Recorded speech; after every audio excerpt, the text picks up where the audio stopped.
Sources are telling our Adam Schefter that Peyton Manning has a torn plantar fascia in his right foot. Some Broncos players said it was difficult for Manning to even walk last week. Stephen A., I hate that I have to ask this. Is Peyton done? Yes, he is.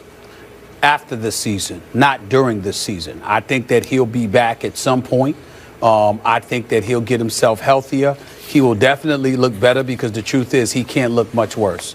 5 for 20. 35 yards, 4 interceptions. It was the most horrific performance that I've ever seen Peyton Manning put forth. And to be quite honest with you, Skip, everybody's bringing up the plantar fasciitis that he is suffering from. Our very own Adam Schefter revealed that to be the case.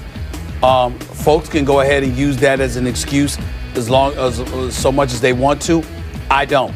And the reason that I don't is that no disrespect to any human being out there who is disabled. I mean, no disrespect towards them whatsoever. Peyton Manning, on his knees or in a wheelchair, could throw the football on most nights better than 5 for 20 for 35 yards. Okay? That injury alone is not the reason that Peyton Manning looked that awful. Peyton Manning, age, attrition, getting beat down, etc. He's not what he used to be. 9 touchdowns, 17 interceptions this year. He's not himself. It doesn't take away from his greatness. It doesn't take away from the level of greatness that he has displayed for us over the last 17 to 18 years. It doesn't negate the fact that he's a first ballot future Hall of Famer. It doesn't negate the fact that he's one of the greatest quarterbacks to ever play, or that, as you call him, he's the greatest regular season quarterback to have ever played the game of football. None of that takes away anything from the greatness of Peyton Manning. It's just that Father Time has come knocking. And even though I still think that he has the ability, once this plantar fasciitis heals, to resurrect himself and get going and be more than formidable, and he has the potential to give us flashes of greatness because he has that much greatness in him, I think it's clear that this is it for him. This is the last run. I don't believe that we will see Peyton Manning back after this season. I think it's over.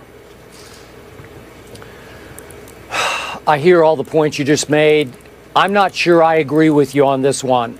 The problem that we're going to have a hard time debating is just how hurt he is. I'm not his doctor. I'm not a doctor. So we're shooting a little bit in the dark here. But I will tell you this.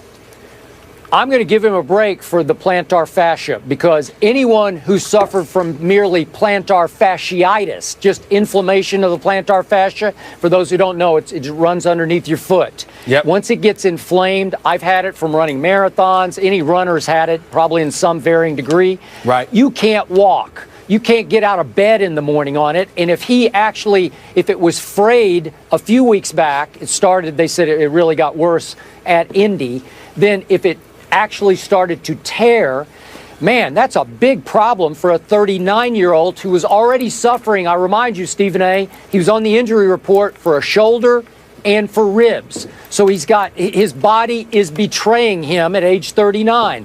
It's Kobe-esque. It's what Kobe's battling with all these big injuries Kobe's had to fight through. His body won't stay healthy.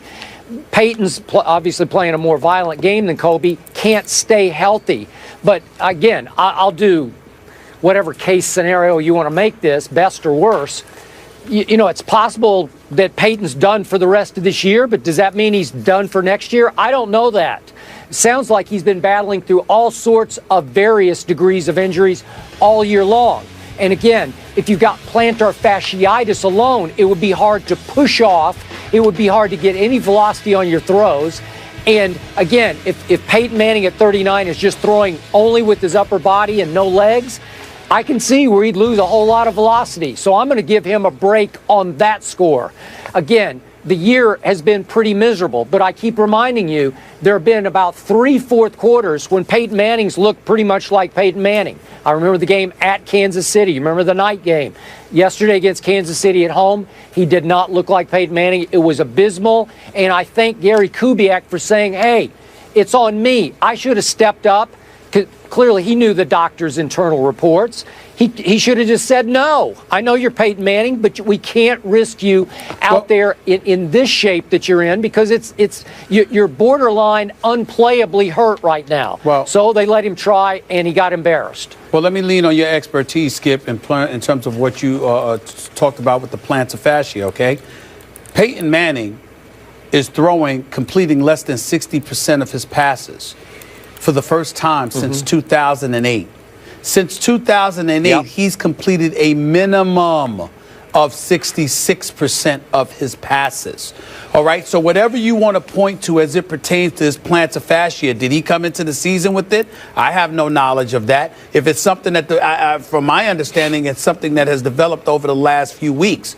But this guy is completing less than 60% of his passes. He's got nearly double the amount of interceptions than he has in touchdowns. Don't get me started with his QBR or his overall quarterback rating, because right now it just isn't that impressive. He's got a QBR, Skip, of 45, if I remember correctly, and a completion percentage, quarterback rating rather, of 67. Now, Ronnie Hillman and C.J. Anderson being anemic from the running back position hasn't helped him. They have. John Elway, as great of a job as I think he's done, along with Gary Kubiak, they haven't helped him by having, just acquiring Vernon Davis, because you really had no one at the tight end spot prior to Vernon Davis arriving. And obviously that was forcing Peyton Manning to put a lot of more additional pressure on himself, because with no running game, a patchwork offensive line, and no tight end to throw the ball to between the numbers, you've got to throw the ball outside the numbers, which requires some degree of velocity on a consistent basis that's not going to allow defenders to take chances. They obviously felt that they could have. They were daring Peyton Manning to take chances. So they're noticing that attrition has kicked in, that he's not 100% healthy. What I mean when I say that I'm not going to give him a pass, in no way am I questioning the legitimacy of his injury. The Manning family is first class all the way. I don't question anything about them character-wise, integrity-wise, or anything like that. I'm simply saying that no matter how injured Peyton Manning is, I'm telling you right now, with one arm tied behind his back and 3 fingers, okay, a broken thumb, whatever you want to put. I'm just making up injuries here. I'm telling you, Peyton Manning can do better than 5 for 20 for 35 yards because he's Peyton Manning. So the fact that he had this bad of a day, I'm saying let's not just attribute it to the plantar fascia. I'm saying there's more going on here.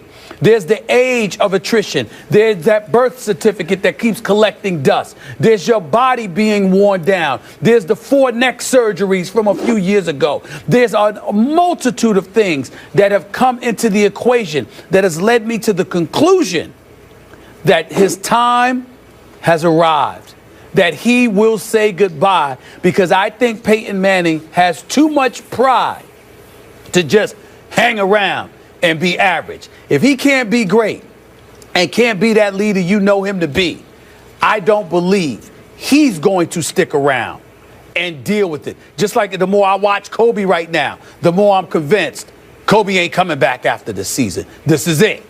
Yeah, I hear you.